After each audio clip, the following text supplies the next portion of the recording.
Open this public hearing of the Select Committee on Nuclear Energy and for the inquiry into nuclear energy and nuclear power generation in Australia. I would like to begin by acknowledging the traditional owners on the land in which we meet today and pay my respects to elders past, present and emerging. I now welcome Dr. Keefer and Ms. Hoff to give evidence today. For the Hansard record, would you please state your name and capacity which you appear before the committee in, please?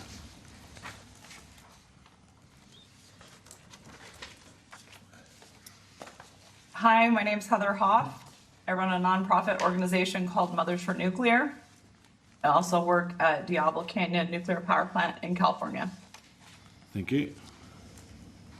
And my name is Chris Keefer. I'm the president of Canadians for Nuclear Energy, industry-independent nonprofit in Canada. Thank you. This hearing is a legal proceeding of the Parliament. Giving of false or misleading evidence is a serious matter and may be regarded as a contempt of Parliament. The evidence given today will be recorded by Hansard and attracts parliamentary privilege. Witnesses giving evidence from overseas should be aware that whilst they are entitled to the protections of parliamentary privilege in Australia with respect to the evidence they give, these protections may not extend to another country.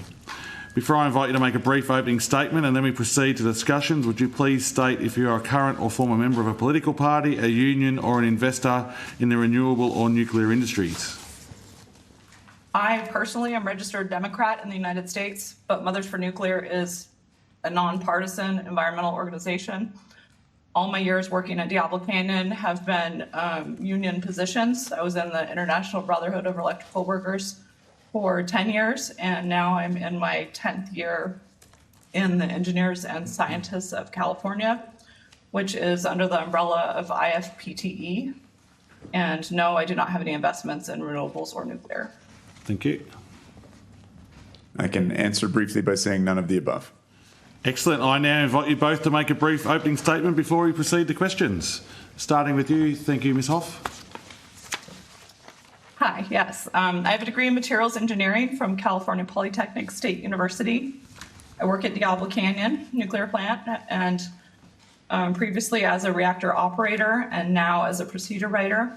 I also run the nonprofit Mothers for Nuclear. Today I'm speaking on behalf of myself and do not represent my employer. The case for nuclear is clear. We cannot effectively replace fossil fuels without nuclear and still maintain the quality of life that citizens expect, especially with the need for more clean energy becoming abundantly clear to power AI, data centers, electrification, and also protect people from severe weather events and climate change. The data is available, and history shows that countries that effectively decarbonize their electrical grids do so primarily with a combination of nuclear and naturally occurring hydro. Data and history also show that nuclear has little negative effect on human health or the environment. Every electricity source has impacts, and while nuclear accidents are certainly scary, data has shown our fears to be way overblown.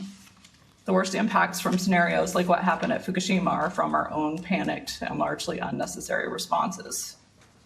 This is partly why I started Mothers for Nuclear with Kristen Zaitz on Earth Day in 2016.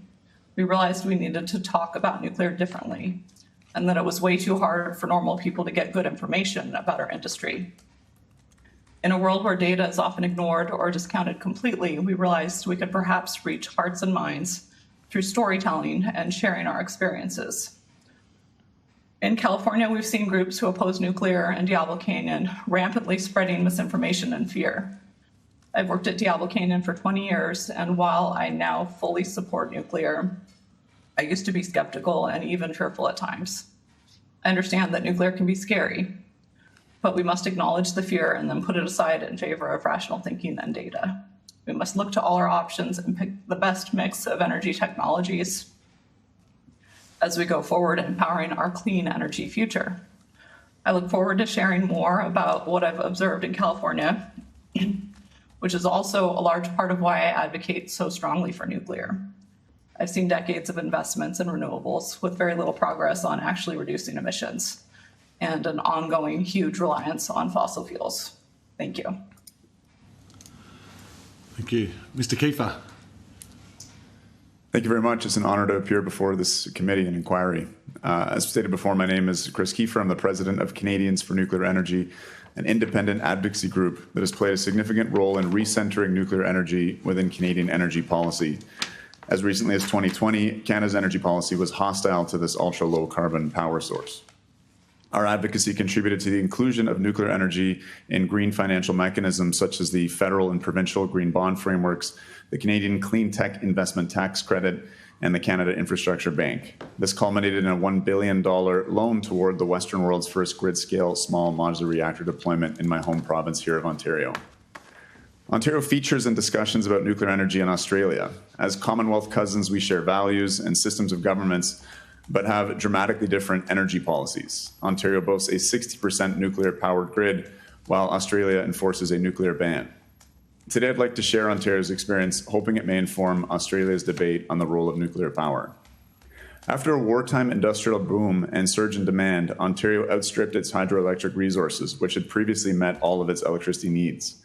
This led to the rapid construction of a large coal fleet, including Nanticoke Station, a 4-gigawatt behemoth and the largest in North America, all to support a power-hungry manufacturing boom centered around the auto industry. Fortunately, the expansion of coal was halted by the deployment of nuclear energy.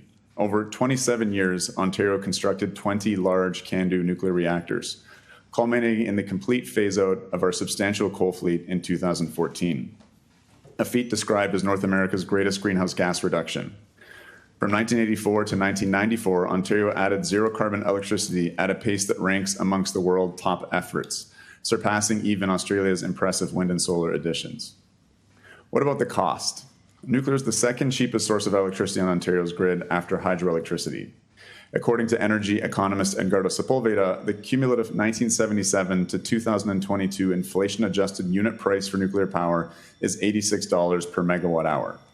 This has exerted downward pressure on electricity prices, resulting in retail rates that are 2/3 the cost and 1/6 the emissions intensity of Australia's.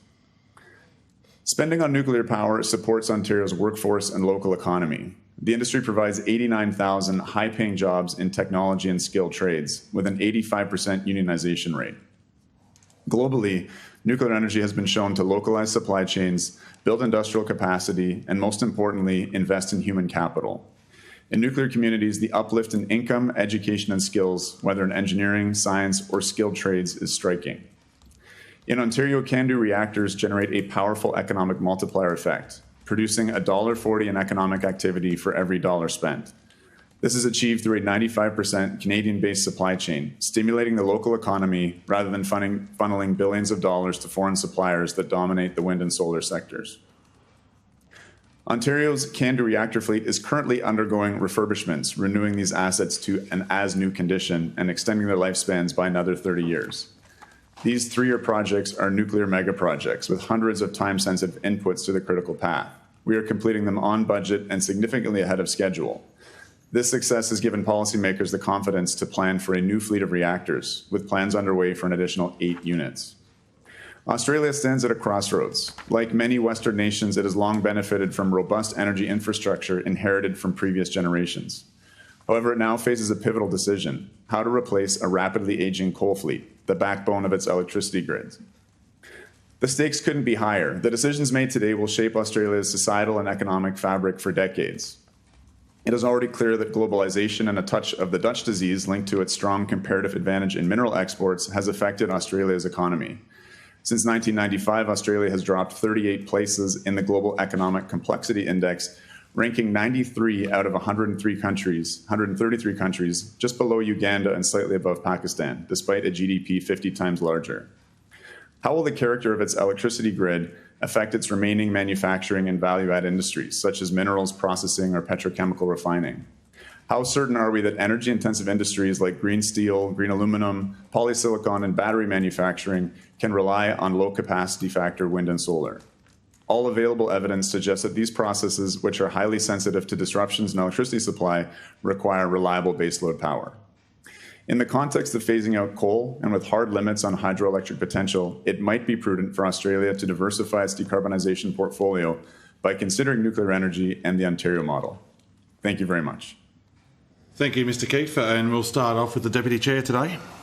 Thank you, Chair. Thanks very much to both of you for your time. I hope the time zone difference is kind to you. I might start with Dr. Keefer. One of the witnesses before this committee was Australia's Electrical Trades Union Secretary. His name is Michael Wright. And he told the committee no worker engaged in a coal-fired generator anywhere in the Hunter, which is one of the regions we're looking at for a nuclear power plant, or more broadly in Australia, will be able to transition straight into a nuclear generator. It is simply not conceivable. Dr. Keefer, just reflecting on your comments then about the coal to nuclear transition in Ontario, can you please provide some commentary on the lived experience, if you like, of what's happened in your part of the world, pointing to any examples that you're familiar with of people who have transitioned as workers from coal plants to nuclear plants? Absolutely. That statement that you quoted does not ring true for me, certainly in some of my personal relationships and someone that I've featured actually in some of my media. This operator, Dan Campbell, who is the operator at Nanticoke, the aforementioned 4 gigawatt coal plant, he transitioned seamlessly over to a job at the Bruce Nuclear Station, which is the world's largest operating nuclear facility in Ontario here. He commented to me that this work conditions were much safer, the plant itself was much cleaner, and his wages were even better at this plant. I think Heather Hoff is probably very well equipped, knowing the ins and outs technically of her nuclear power plant, to comment on the similarities in terms of these two thermal generators, however. So I suggest following up with her. Ms. Hoff. I've never worked in a fossil fuel plant, but I would say that when I graduated from college with my degree in engineering, I didn't know anything about nuclear generation either. I got a job as an operator and went through a lot of training to become a field operator first initially, and then more training again back to licensing class for a couple years before I got my license to operate the reactor. And we hire all kinds of people into those positions. You don't have to have a degree. And they're very good jobs, and people, come from all areas to do them. Thank you. Dr. Keefer, we had one of your fellow Canadians give evidence to this committee only a week or so ago by memory. His name was Professor Mark Winfield. He was critical of the nuclear experience in Ontario. I'm not sure if you're familiar with his views. If you are, I'll just get you to provide some comments. If not, I can outline some of his points for you to get a response. Yes, I'm very familiar with his work, and I think probably best to respond to your particular comments. I have a lot to say. Firstly, he was talking about the amount of subsidies that go towards nuclear energy. I did ask some questions, and it appeared as though those subsidies, I believe they're referred to as global adjustments, seem to also go to renewables. I just thought we might try to get an opinion from you about how that all works. Sure. So we have a hybrid model here. So it's a partial market, but there are some guaranteed rates to ensure investment. And so there is a mechanism called the global adjustment, which provides return on investment for things like nuclear energy, but also for renewables and other bits of electricity infrastructure. The largest cost for sure in terms of our subsidies within the province is for something called the Green Energy Act, which was a series of feed-in tariffs that were provided at rates high above market prices for wind and solar in an attempt to attract investment and to really build a green manufacturing economy here in Ontario. The renewables cost shift, which was an effort to take the burden of the extremely high prices that we paid for this experiment off of the rate base and put it in the tax base, results in a subsidy of just over $3.1 billion which is paid every year to fund that part of the global adjustment in terms of paying for that. So the majority, indeed, of the subsidies that are paid in Ontario actually go towards these expensive feed-in tariffs, which we're locked into for a little over another decade. So he was also deriding Ontario's nuclear credentials. You've already made some comments about the speed at which there was a rollout of nuclear plants. I wonder if you could just provide further commentary on that and maybe speak to what the alternative would have been. Yeah, I think it's a really extraordinary story. As I mentioned, we had Niagara Falls and some other hydroelectric infrastructure, which got us to the end of the 1950s as essentially an entirely hydroelectrically powered province. Lacking our own deposits of coal, we built a coal fleet, but we were entirely dependent on imports from Western Canada and from across the border in the United States. Those supplies, price was volatile, and there was disruptions that would occur. Sometimes the Great Lakes would freeze right over and disrupt supply. And so, we took a gamble on significant research that had been done actually during World War II. Nuclear research. Canada is actually, at that point, was the second largest center for nuclear research in the world.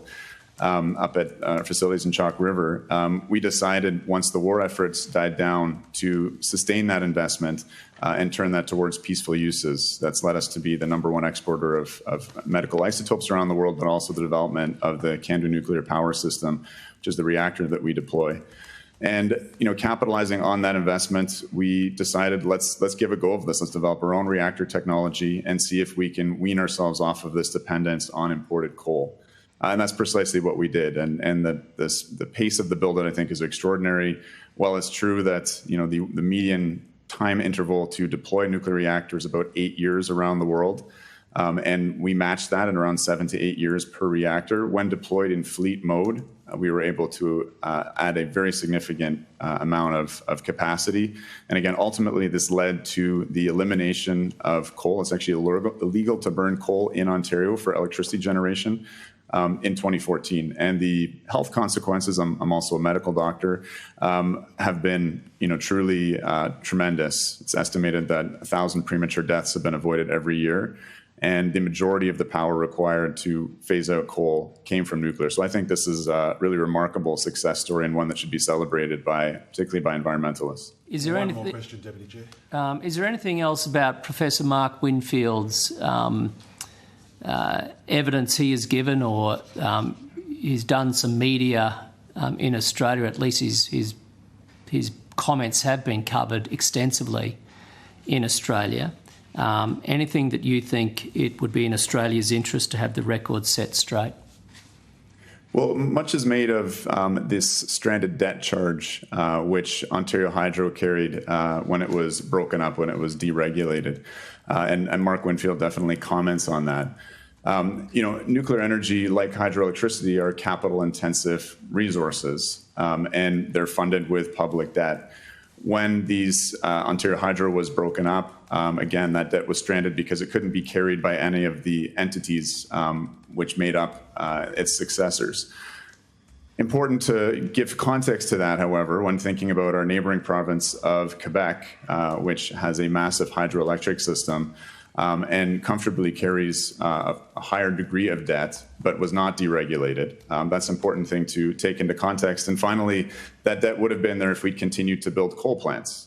And so I think it's important to take that into context, and I'm happy to provide a written critique of Mark Winfield's comments there. But I think that's a really important one to understand. The inflation-adjusted cost of our entire CANDU nuclear fleet is $58 billion. And the feed-in tariffs, as mentioned before, for our wind and solar build-out amount to $62 billion over the lifetimes of those assets. That gives you a sense of the comparative costs of the two systems. I think, Chair, it would be good if Dr. Keefer could provide that written response, and we could table that as evidence, if that's all right. That's fine. Thank you, Dr. Keefer, and thank you very much, Ms. Hoff. Thank you, Deputy Chair. Ms. Mascarenas. Good morning or afternoon or evening. It's so lovely to have you here today. This is a question for Dr. Keefer. I'm wondering if you're familiar with the renewable energy resources of Australia. I have some familiarity, yes. Yeah. Do you have a sense of the comparison between Ontario versus Australia from the availability of solar and wind resources? I do. If you're speaking about capacity factors, absolutely, yes. And so do you have any comments around like that comparison? No, I mean, there's no doubt that the solar resources are better in Australia. The capacity factors at the high end reach into the high 20s, and in Ontario, we're about 12 or 13%. That still leaves a significant amount of time to fill in. There's less seasonality, obviously, in Australia compared to Ontario, where our winter solar production is essentially nil for 4 months of the year. So absolutely, that's important information to take into context. Do you guys have coal or gas locally within your province or close by? So we don't have our own deposits of coal or gas. Our coal fleet used to generate 25% of the electricity in our system, and as I mentioned, nuclear provided about 85% of the required power to eliminate that as a resource on our system. And I'd say that, comparing different countries, states, provinces, I think that we have different resources that we need to have a look at. In my own state/province is Western Australia, households have 30% of households have solar panels on their roofs, and they're doing that because it is the cheapest form of electricity, and households want to reduce their electricity that they pay to the power provider. Do you guys have an industry like that in Ontario? If you're referring to an industry of installing solar panels on rooftops, we do. We don't have a polysilicon industry, obviously, or a solar wafer industry. My understanding is Australia doesn't either, but we do have rooftop installations, and they receive very lucrative feed-in tariffs, up to 8 to 10 times the retail price of electricity in the province. Again, as mentioned in terms of the feed-in tariffs that have resulted in our high electricity costs and that $62 billion cost. So we have invested heavily in renewables here. One of the things that I was curious to understand is that you talked about baseload electricity. And so in my own state in Western Australia, we've had coal-fired power generation for quite some time, but we're actually turning off the coal-fired power stations. And we're doing that for a couple of reasons. And I'm going to say that the local coal mine has really struggled economically. Mm-hmm. We've tried to do a refurbishment of the coal-fired power station, and that's honestly been a failure, and it's really, really struggled with that. But more importantly, renewable energy is cheap. It's really, really cheap. And what we're doing is looking at the way that we couple other energy sources with renewable to get the most cost-effective power source to households. And a part of that relates to gas turbines. And so we need the gas turbines to basically couple with the renewable energy, but also there's an investment in batteries as well.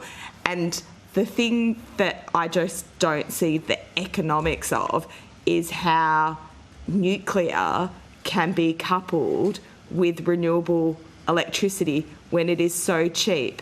And there's the physics of ramping up and down a nuclear power plant.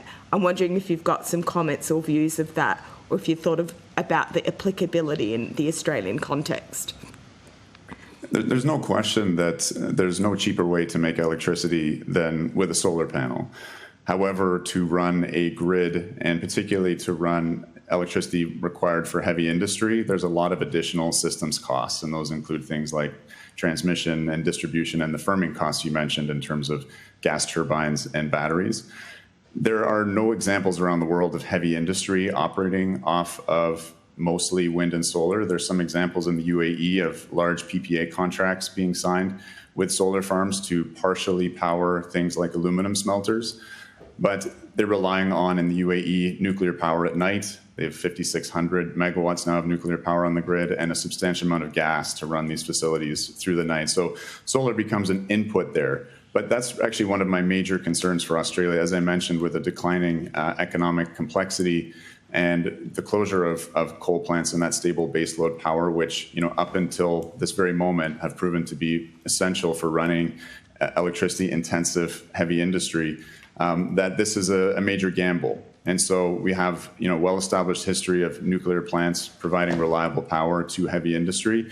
That's the reason why I think it would be a very astute thing to diversify the decarbonization portfolio, as I said before, and maintain that optionality on the table. So while I accept that when the sun is producing, a solar panel is an incredibly cheap way to receive that energy and produce that energy, it's not necessarily accurate to say that it's the cheapest form of energy when talking about a grid or powering heavy industry. And I think that's reflected in the kind of price differentials that we're seeing in many locations around the world, where despite installing the cheapest form of energy, retail prices are skyrocketing.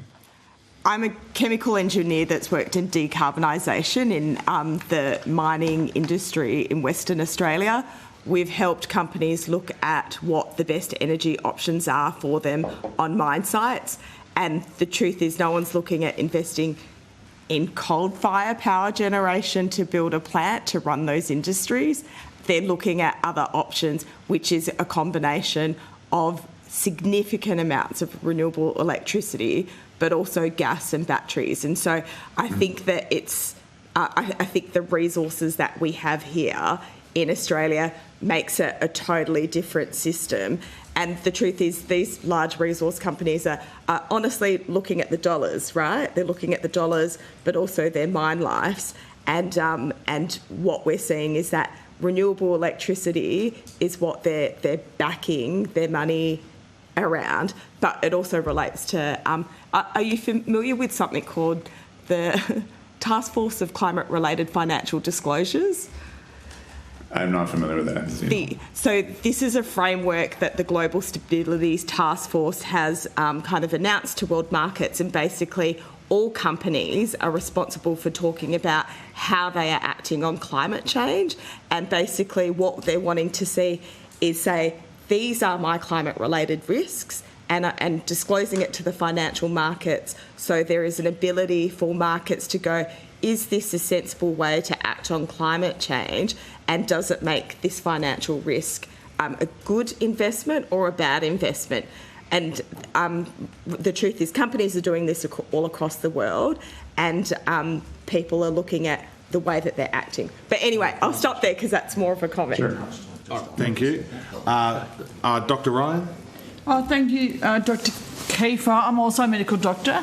I was interested in what you said about the burning of coal and the health impacts upon that, and you gave us a figure of 1,000 lives a year saved from not burning coal. Is that in the province of Ontario?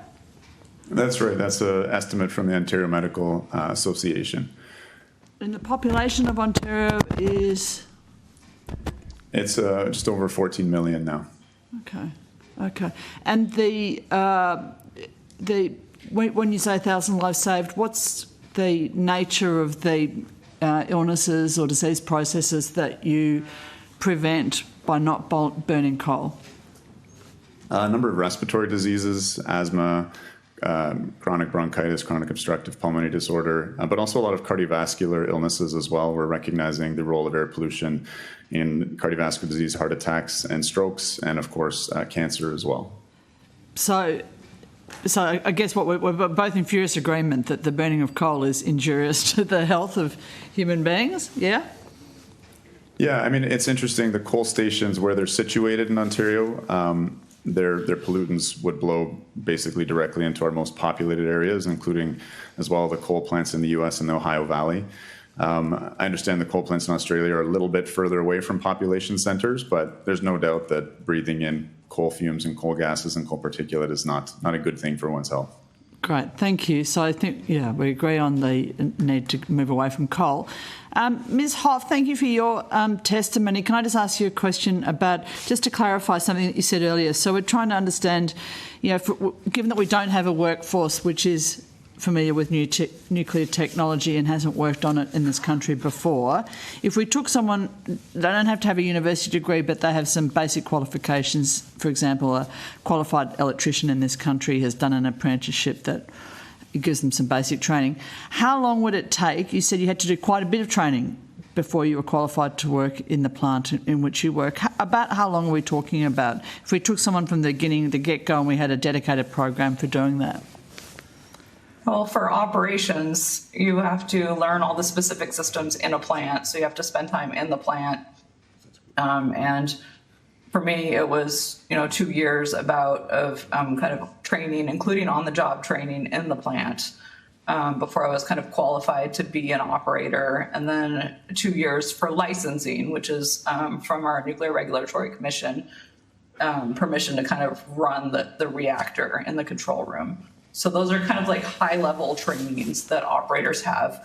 An electrician with a kind of standard set of qualifications could go into a nuclear plant immediately and work on a component, INC systems, mechanics, that rebuild valves and pumps and motors and stuff. Those skills are very more directly transferable. Okay, and one more question, if I could, Chair. You've still got another four minutes if you like. So as long as you like 5, we'll even push it out 2 for you. It's Christmas time, it's being generous. Thank you. So who trained the trainers? I know that this sounds like a silly question, but we have no nuclear capacity in this country other than a very small medical grade reactor that we've had for some time, but we've never operated nuclear power in this country. How many people would we have to import from overseas to train up a workforce that could safely operate a nuclear facility? Yeah, I don't know. That's a good question. In California, when our operators were first learning how to run a nuclear plant, we sent a bunch of our people actually over to Illinois to the Zion plant there to use their simulator. We didn't even have a simulator when we first started running.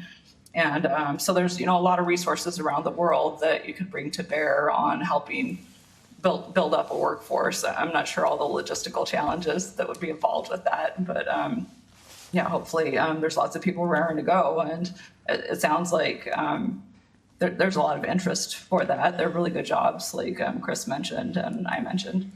Fair enough. Thank you. I'm done, Chair. Thank you. No worries. Mr. Kennedy. Thank you. Mrs. Hoff, just on training, how much training did you do in nuclear before you were employed in the plant? 0. So all of your training was done after you're employed? Well, like I mentioned, I have a degree in materials engineering, so having that kind of basic knowledge was definitely beneficial as I went through training at the power plant. But in my class of initial operators, we also had, a milkman and a guy who had come from the state hospital and, a whole hodgepodge of people that also were able to learn the appropriate skills and do the same job as me. Great. Okay, it's interesting. And then in terms of operation of unions in the plant, are the unions in California supportive and a lot of the workers unionised? Yes, generally unions are very supportive of nuclear because they are such good jobs, good pay, good benefits, good working conditions, as Chris mentioned, very safe compared to lots of other forms of generation. And in terms of support, I would say it's pretty political. And in California here, we've seen our unions kind of go up and down, saying, they definitely supported the shutdown of Diablo Canyon. I'm not sure how familiar you all are with California's nuclear history, but the San Onofre nuclear plant shut down in 2013. And when it did, it was replaced with completely natural gas. And then at the same time, we had a natural gas storage field in California called Aliso Canyon that had a big leak, a methane leak. So these two compounding factors brought a lot of attention to California on emissions. We completely missed all our goals for that year. And some of our policymakers kind of mistakenly said, well, if this can happen when a nuclear plant unexpectedly shuts down, we should plan sooner to shut down the next nuclear plant, which is mine, Diablo Canyon. So we started making plans to do that. And surprisingly, our unions got right on board with that, which was disappointing to me. But now, 7 years later, we've realized that we can't keep our grid energized without stable, reliable, baseload power from Diablo Canyon. It makes up 10% of our total electricity for California. And there's a photo of it on the wall back here. It's this tiny nuclear plant, on a very small footprint of land in harmony with nature. And we make 10% of the electricity for the fourth largest economy in the world. And so our government and policymakers finally realized, that's a pretty important resource to keep running, and they reversed the decision. And at that point, of course, the unions got on board with that decision as well. So good for them. Thank you, Ms. Hoff. Dr. Keefer, what's the energy mix in Ontario across the different forms? So it's approximately 60% nuclear. We have a couple of reactors offline right now for these refurbishments, so we might be 55% right now, about 25% hydro, 12% wind and solar, and the remainder gas. We're burning a little more gas than we'd like to because a couple of our nuclear plants are offline again, getting refurbished, and also because of droughts in neighboring hydroelectric-rich Quebec. So we're exporting a fair amount of electricity right now to support our Quebecois neighbours. And what's your view, just to be clear, I was following what the Deputy Chair was saying, but what's your view on what's most subsidised at the moment in that mix? Right now, it would be our wind and solar fleet, which provide, again, about 12% of our power, but whose lifetime cost in inflation-adjusted dollars is $62 billion, again, compared to the capital cost of our nuclear fleet, which was $58 billion and provides the vast majority of our electricity. Okay, no, thank you. And then do you believe Australia or any country in the world should be solely reliant on wind and solar? Solely reliant? No. I think play to your comparative advantage, and Australia does have a comparative advantage. It's a question, Chair. How is that a misleading statement, Chair? It was a question. It's a question. We don't have. It was a question. It was a question. Anyway, let's get back to it. Thank It's you. telling witness answer. Sorry, Dr. Keefer, could you answer that question? Do you mind just repeating it again? I didn't realize it was controversial. Do you believe Australia or any country in the world should be reliant on wind and solar? For 100% of their needs? Was that the original Yeah. question? No, I don't. And why not? Because, and not even, as I understand it, the grid modeling in Australia is not looking at 100% wind and solar, but because these are intermittent resources and require backup, because the grid is our civilizational life support system. It powers our hospitals, our industry, our homes. And it's, again, the ticking heartbeat of our civilization. We need to make sure that we have a reliable system that can maintain all of the services that we take for granted in our modern life. And then could you just talk about the health impacts of nuclear, immediate and long-term impacts of nuclear energy as a doctor, concerns around that, issues Canada's had? Well, I think there's been a really interesting reframing from some of the Cold War fears. And right now, I think there's a huge appreciation for nuclear's role in terms of improving health outcomes. And we've talked about the coal phase out and the impacts on air quality and health that we saw from using nuclear as a swap-in. Also, Canada, I mentioned the medical isotopes. We're the #1 exporter of medical isotopes around the world. Australia does a fine job with the Opal reactor out in Lucas Heights. But our power reactors actually create the majority of the world's cobalt-60, and we produce enough to sterilize 40% of the world's single-use medical devices. Devices like IV cannulas, intubation tubes, things I use every day in the emergency department. So there's a great side story there, and that's not just coming from a research reactor, that's coming from a power reactor. So at the same time as we're safeguarding our air, putting a real dent in carbon emissions, we're also physically saving lives through sterilization of medical equipment and other cancer treatments. And are there any concerns about the health impacts of having an energy nuclear reactor, though, on the Canadian population? We have a very good record in terms of safety. There's been no major incidents over the years. Our containment systems have operated very well. There was a single pressure tube in one of our plants that cracked at a certain point, but it didn't even activate the emergency control systems. It was managed as almost a part of routine operations. So no, that's not something that we spend a lot of time thinking about, honestly. And, I think something that we see around the world is the more that you know about nuclear, the closer you live to a nuclear reactor, the more supportive you end up being. The Pickering Nuclear Station has suburbs coming within about 500 meters of the site boundary. There's a beach nearby where kids swim and play. So it's really just a part of our energy landscape. And I think it's, again, far preferable to living next to a coal or a gas plant. And that's been borne out by our experience here. And understanding Canada's had a nuclear history back to the 1970s, could you just outline for us here in Australia how Canada's safely managed its nuclear spent fuel over this time? Sure, yeah. So our fuel is removed from the reactor. It's stored in a deep pool, kind of like a swimming pool, but obviously seismically very robust. It cools off for about 5 or 6 years, and it's packaged into concrete and steel canisters, which then sit in a large warehouse. And I've toured those facilities with a dosimeter. My dose is far less than I get from flying, particularly all the hours I've spent on flights to and from Australia. And it just sits there, and these casts are robust. They last hundreds of years. The very interesting thing about nuclear waste is it undergoes exponential radioactive decay. So within 40 years, 99.9% of that initial amount of radioactivity is gone. Starts very, very radioactive, but still within 40 years, the vast majority is gone. And within 500 years, you could hold a spent fuel bundle in your hands without risk to your health.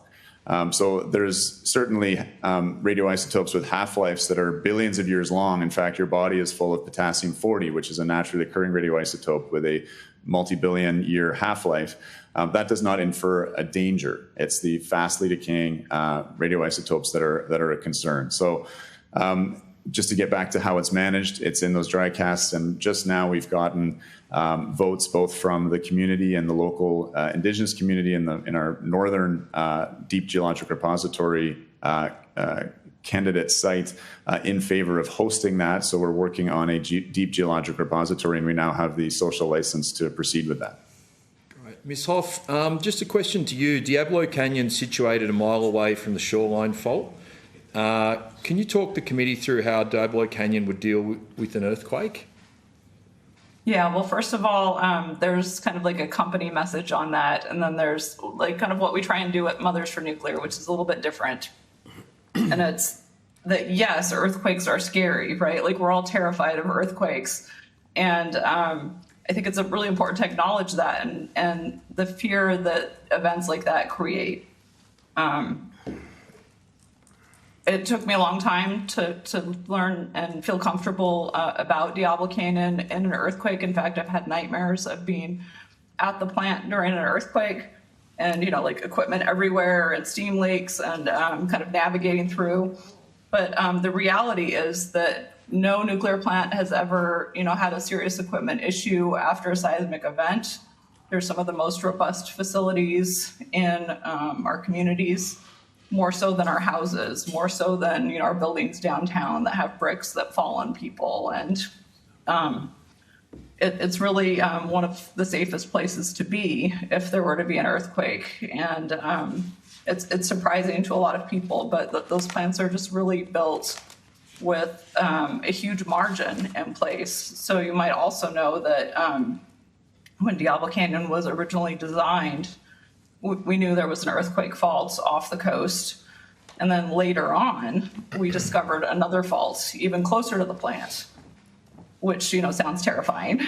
But when we did all the analysis to see, like what kind of different shaking or like increased ground movement that might put on the plant, we found that there was still, like even with the new fault, there was still enough margin that the plant was designed to such a high standard that even, like with more shaking, that the vital systems would not be damaged. Ms. Hoff, one last question. Look, as a mother, as someone who came into the nuclear energy industry new, what would your message be to mothers and people around Australia learning about this industry from your own experience? Well, I like to encourage curiosity, and that's how I learned about nuclear. And it's also a hard thing to be curious about. My story is, I reluctantly started working at Diablo Canyon And I went in as quite a skeptic. I was on the mailing list of all the interveners who wanted to shut down the plants, and I was going to kind of go in and find issues and report it to the public. But I basically kind of asked relentless questions for years, about 6 years, before I said to myself, oh my gosh, nuclear is amazing, and started to appreciate how much power we generate on such a tiny footprint of land. And that also made me realize that really good information is hard to get about nuclear. And so I would just encourage people to keep curiosity and an open mind, and to ask questions like, well, that sounds scary, but is it actually dangerous? And Chris mentioned earlier when he said it's important to keep context, compared to what, like if we get rid of nuclear, what do we have instead? If we decide, not to take this path, what are the other options? And I'm encouraged to see our Nuclear Regulatory Commission is starting to shift in this regard also.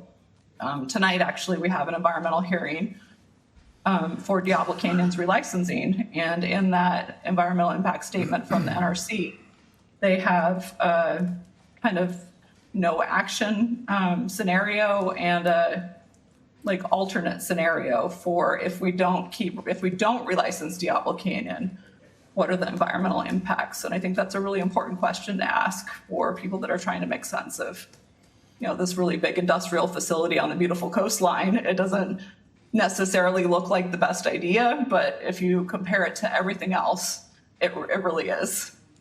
Thank you, Mr. Kennedy. Mr. Burnell. Thank you, Chair. I'll start with Dr. Keefer, if I could, please. And I just wanted to just do a compare and contrast to start with, because I note you were talking about the population of Ontario earlier at 14 million people, and I just did a quick bit of research whilst waiting to ask some questions. Ontario's got a square kilometre landmass of just a bit over 1 million square kilometres. Now, when you compare that to Australia, we've got a population of 26 million, spread over nearly 7.7 million square kilometres. So we need a population, if we're going to do apples for apples, of around 100 million people to be on a like-for-like basis. Would that be fair to say? Not entirely, because I think both of our nation's populations are quite concentrated. So we both have vast tracts of wilderness which are not populated. So I'm not sure if the comparison completely fits there. If you look at the the eastern coastline, so we go from, if you want to go by the largest density area, Brisbane, all the way down the east coast to Melbourne and then across to Adelaide. I think that's a fairly large spread of land there, spread out quite thinly. So we're only just shy of double your population. Sure. For sake of comparison, go ahead. So, yeah. And if you go by that theory, probably you're more densely packed in than Australia is with our total population, based on that. But anyway, I'll move on. I do, before I get into some other questions, I was interested to get both of your thoughts actually on what do you think, if we had an energy, a nuclear energy pathway that was available, what should that energy mix be with nuclear? I heard you were talking about, I think it was 60% of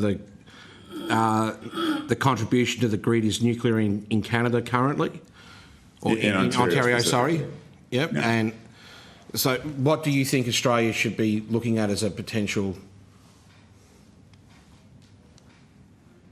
I don't have an exact policy prescription. I think that it's worthwhile to start to look at deploying a fleet of reactors in Australia.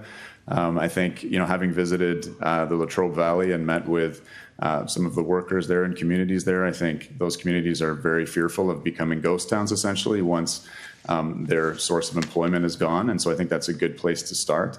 Right now we're seeing that large nuclear facilities are attracting investment in the form of PPAs from data centers and from other industrial users who are really recognizing the vital role of baseload in these precise processes. So there's a certain element of, I think, build it and they shall come that we're seeing. And we're seeing that with restarts of reactors like 3 Mile Island in the USA. But I don't have an exact policy prescription for you or a number that you should arrive at someday. What I will say, again, echoing Heather Hoff, is that we have examples of ultra low carbon grids from around the world. So far, they're either essentially all hydroelectric or have a large contribution of nuclear. So really, whatever is required to get you to the emissions intensity that you're looking for. And certainly, Australia has great solar resources, and I don't think anyone's arguing that they shouldn't leverage those. But I think the idea that Australia is an isolated grid and is an isolated continent, unlike Europe, where there's a lot of interconnections, can hit very, very high penetrations. It's a bold experiment. It's an experiment backed by some strong modeling, but famous statistician George Bach said all models are wrong, some are useful. I just think there's a lot of hubris, and it would be worthwhile to really look at examples around the world of other deeply decarbonized grids and see what the mix is. I'd like to also share a little bit about California. I've been, watching our energy situation over the last 20 years. And in 2002, we implemented a renewables portfolio standard to try and encourage deployment of renewables. And we spent, billions rolling out largely solar in our state. And excuse me, we now have the nearly largest or highest electricity prices in the country. At our base rate is 44 cents a kilowatt hour, which is pretty crazy. That's the lowest amount. It goes up from there based on usage. And what I've seen, watching our independent system operator trying to juggle intermittent resources, we have so much solar during the day, and then, trying to figure out how to compensate for that in the peak evening hours when, working moms want to come home and run appliances, do laundry, cook dinner. There's some social justice issues surrounding a time of use rules that we have, incentivizing people not to use electricity during certain times. And so I think there might be kind of an ideal way to build a grid, and that should also compensate or take into account what you already have in your country in terms of resources, in terms of how you go forward, but that generally we want to build up all the way up to our minimum demand with firm, clean power. That would be the best way to do it. Stack all the intermittent stuff on top of that, solar, wind, hydro, which is susceptible to droughts, and geothermal. Put as much of that in there as we can, and then we're probably going to have to do a little compensation with gas peakers to fill in the gaps. And so that's what I would say would be the ideal grid. And I'm seeing, California just struggling to try and reduce emissions. Back in 2002, when we started focusing on renewables, half of our electricity came from natural gas. I just saw our numbers came out for 2023. We were at 47% natural gas last year. I think we're down to 44% natural gas now. So this is slow going. We're not replacing our natural gas usage because it has to, ramp to compensate for a huge solar peak during the day, a huge, over generation that we often end up exporting to other states, sometimes at negative prices, because we have too much solar and not enough other stuff. So I would just urge, consideration of what Chris Keefer said, the intermittent aspect of solar and wind specifically, and how do we protect against that, especially, given that we care about climate change and we're going to have more and more severe weather events. We want a variety of resources that are robust. And new nuclear, not just large nuclear plants, but new small modular reactors and other types of nuclear could really fill a whole lot of those different types of variety that can protect us from extreme weather. We could have reactors that don't need water cooling. We could have micro reactors deployed to remote communities. We could have all these things. We just have to say yes to nuclear first and start looking at it.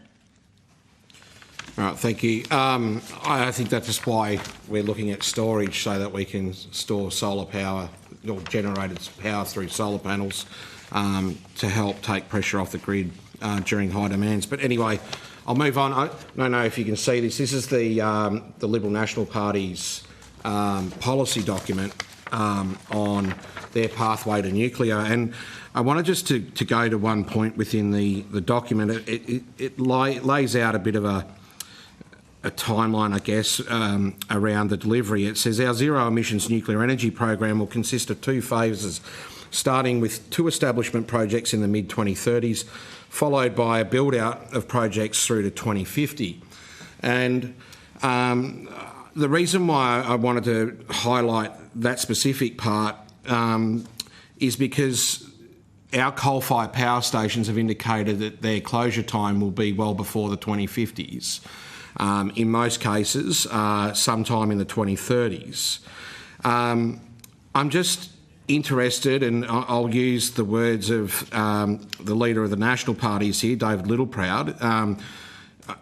How do you sweat the coal assets out? Like, is it feasible to have reliable energy coming from sweated assets whilst you're waiting for these other energy sources to come on by 2050?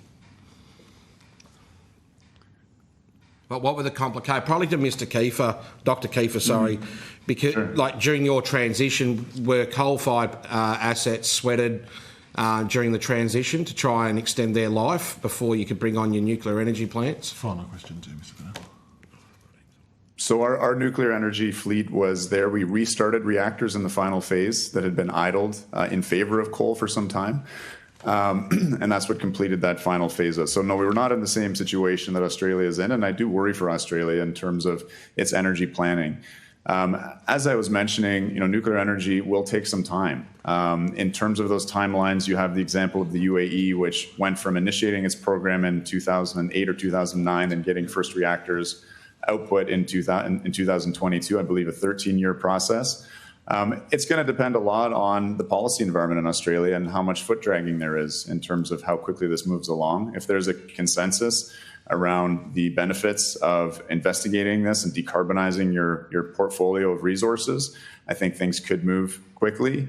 I think you want to start working towards building a fleet, but you need to dip your toes in the water and get things going. In terms of that timeline, I think late 2030s is a possibility. In terms of getting first units online, I think that's reasonable. But again, Ontario isn't incredibly instructive there because our fleet wasn't at end of life. We had the luxury, because of this historic investment in nuclear power, to even have that option of phasing out coal. Okay, thank you. I've met with several state legislators from some of our northern and central states, primarily North and South Dakota and Montana, and they're incredibly concerned. They have the same situation with aging coal plants, that they keep extending the lifespan, just kind of limping along. And from what I've heard from these state legislators, they are desperate for small modular reactors. And I was like, how about large modular reactors? And they were like, yeah, that's great. But they just need more power, and they need it now. In California, it's a little bit of a different situation. We have natural gas infrastructure. And at a recent California Energy Commission meeting, they said, our natural gas infrastructure is aging. All of these pipelines are breaking. Our storage fields are a mess. We're going to have to start putting some money into this infrastructure, but they don't want to do that. They want to transition away from natural gas. And so it's a big issue for all of us. And I have such hope that, recent legislation passed by our federal government is really pushing renewables and nuclear at the same time. Like, we need all the options. Just because you're doing a lot of renewables doesn't mean you shouldn't do nuclear too. We should do everything as fast as possible. Thank you, Mr. Bennell. Thank you for coming in, guys. As I said, I had the pleasure of meeting Mr. Keefer a couple of years ago, and we had some good conversations. Just following on from Mr. Bennell's question and what the Deputy Chair said around Michael Wright's comments around the workforce being able to transfer over to nuclear power. Let's just use the Hunter, for example. One of the sites that's been proposed by the opposition is to put it at Liddell Power Station, which that Liddell Power Station has already closed. There is a power station across the road, Bayswater Power Station. That is due to close 2032, 2033. We've heard figures from other experts in this. I could completely fathom that we can build a nuclear power station in 12 years. I can understand that. with all the workforce, things like that, I can understand that that can possibly happen. We have bans in every state and territory in this country. We have the legislative framework that we have been told will take 8 to 10 years to get that legislative framework done, even before the social licence can go be looked at, and then we can go and do the right planning, and then we can go and build that power station. From only one witness, but there's been... Excuse me, Deputy Chair. Deputy Chair, you've had your chance of speaking. Please let me speak. But if you've had your chance, Deputy Chair. Please if you stop. are establishing Deputy Chair, a fact... please stop. Deputy Chair. If you are do not have the call, establishing Deputy a Chair. fact for a Please question, stop, Deputy Chair. No. I suggest I'm you provide a establishing the broader fact of what we had. context Deputy Chair, of please one stop. witness. Go Deputy ahead, Chair, Chair. please stop. Thank you. So that puts it out, let's just say at the earliest, it gets done in 2040, 2045, that there is a nuclear power station built at that site at Liddell. What does the workforce do in between? That's a very good question. I mean, I think there would be a lot of jobs available, particularly in craft labour in the construction phase. You mentioned the planning phase will take some time. I don't have an exact analysis. I think this is definitely worthy of study. But what I will tell you again is that the jobs available, the kind of communities that I think coal has probably sustained in terms of local investment, intergenerational jobs passed down from father to son or mother to daughter over many generations, that's available again in nuclear. One thing that is fairly evident from our experience, certainly in North America, of renewables industry jobs is that they're largely construction jobs. There's no parking lots outside of a wind or a solar farm. There's very sparse labor requirements after that point. They're transient jobs, moving from construction site to construction site, rather than jobs that are anchored in communities with healthy tax revenues and the kind of community centers and things that can be supported by that. So I think, there's a big effort to sort of find excuses not to do it or why it's not possible. But I think there's a different way to look at this, which is in terms of the opportunity available to working people in Australia to have really dignified employment in science, technology, engineering, craft labor. These are the kind of jobs that we imagine when we think of a just transition. We think of that post-World War II boom when a single income could support a family, send the kids to college, have a car or two in the driveway. That's what nuclear offers. And so, again, I think we should be looking less towards every potential obstacle along the way, but really seeing this as an opportunity and an opportunity to preserve the excellent jobs available in the coal industry. Thank you, Mr. Keefer. Can I just ask a question around the social licence for the waste facility? How long did it take to get that social licence of the waste facility that you're talking about might possibly happen where you guys are? I'd have to double check the numbers, but it's certainly been a process that's been undergoing for around 20 to 25 years. No worries. Would you be able to take that one on notice, please, if that's all right? To get us back that information? Yeah, absolutely, I can. Yep. And I mean, what I will say is that there's not a massive urgency to moving the waste around. Again, I visited the facilities that we have all over Ontario, and they're warehouses. They have a small number of canisters in them. They sit there. They emit almost no radiation. They're really not our most pressing waste concern, particularly when thinking about CO2, for instance, or other more harmful waste streams. No worries. Thank you very much, guys, for your time today. We've run out of time, so if you've been asked to provide any additional information, including questions on notice, please forward it to the Secretariat by Friday the 6th of December 2024. Please note that responses to these questions on notice will be published on the website as submissions to the inquiry. You will be sent a copy of the transcript of your evidence to assist you with answering questions taken on notice today, and you'll have an opportunity to request corrections to the transcription errors. I'd like to thank the broadcasting. I'd like to thank the Secretariat. I'd like to thank you witnesses as well for coming, and also the committee members for being here today. And I now declare the meeting closed. Thank you. Thank you very much.